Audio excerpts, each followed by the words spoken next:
who's to blame for this loss?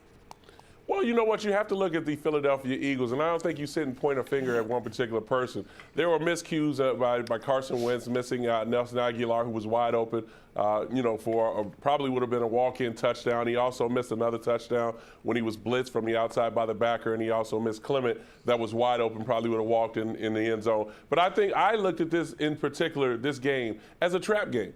Because when you look at this particular game and the next 3 games going forward, you have the LA Rams the next week, and then you have to play the New York Giants. Even though that the New York Giants right now is probably in disarray, it's still a rival, and it's still one that for both teams that they both get fired up for. Both fans definitely get fired up for as well. But I looked at the Seattle game, and I was a little worried going in, not because I didn't think that the Philadelphia Eagles would be able to beat the Seattle Seahawks. One, because Russell Wilson, an MVP candidate, and one that I think we should talk about a little bit more. And it's not always about stats. It's the way that he carries his team each and every year. But we want to pinpoint everybody else that continues to rise by their name and not by their quarterback leading them to the playoffs and also to the Super Bowl. But it was more or less going into Seattle.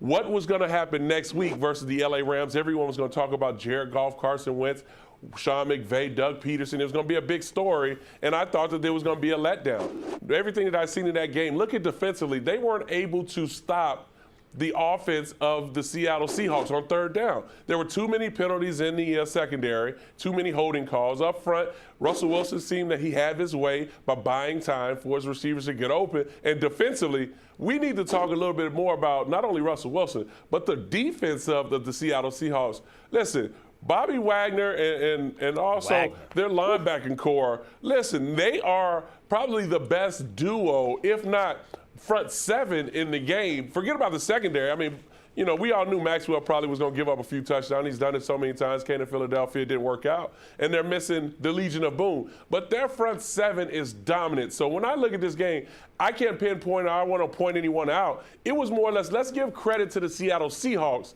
by the way they're playing, and they always seem to turn it on at this particular time of the season. Go ahead, Max. Look, if you're looking, the answer is Russell Wilson, in fact, Donovan, you're right. And we're going to get into Russell Wilson in a second.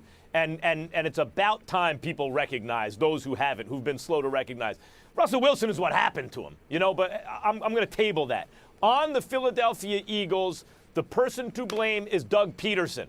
Now, you're right, Donovan. It's no one guy to blame, right? And as much as you blame Peterson for this loss, you got to credit him for 9 straight wins. No team wins every game. You won 9 in a row. You know what kind of game you lose? To a good team on the road in a hostile environment and an MVP caliber quarterback with a ferocious front 7, right? Like, that's the kind of game you might lose. And it's not even a divisional rivalry or anything. That's the kind of game you might lose. So I'll give Peterson a lot of credit for Wentz's development, for the way this team has played, but you got to give him some blame for last night. You have to. Look, the refs were not friendly to the Eagles. They were very friendly, it seemed to me, to the defensive backs of Seattle. But really, Peterson, first wasting that challenge on a stupid challenge in the first half, but then especially second half. It's third quarter, in fact. It's a 1-score game.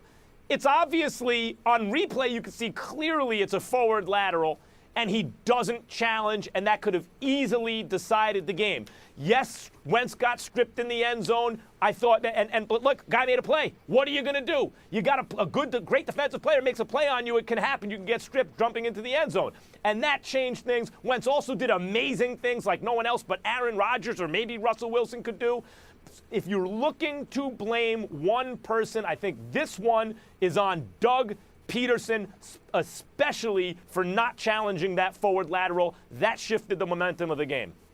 Well, I'm not going to blame one person. I'm going to blame a bunch of people. And it's a bunch of people on Seattle's defense because I think they were the difference in this game. Let's keep in mind the score is 24-10. This is an Eagles offense that hasn't scored less than 20 points all year long until last night. You've got, what was it, Dewey McDonald and Justin Coleman in your secondary along with Byron Maxwell. Excuse me, you still did a damn good job against that Eagles offense. Now, Nelson Aguilar had a big-time game, and, Donovan's right in terms of Carson Wentz, missing him on a couple of occasions. Still had 7 receptions for about 141 yards. I didn't see the Eagles running the football as effectively as they did throughout the season. I didn't see Carson Wentz passing the football as effectively as he has throughout the season. The numbers may tell us otherwise because he had a couple of big plays, but the reality is that when it was time to shut things down, the kind of defense that you saw from Seattle was reminiscent of Cam Chancellor and Richard Sherman being in that lineup. They weren't last night. And instead, what do you have? You got a guy by the name of Frank Clark that had 2 sacks.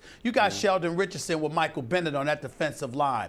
You've got Bobby Wagner in your linebacker spot with KJ Wright. We forgot about those two and what they can bring to the table. And you still have Earl Thomas at your free safety in the secondary helping things out and being the hit man that he is.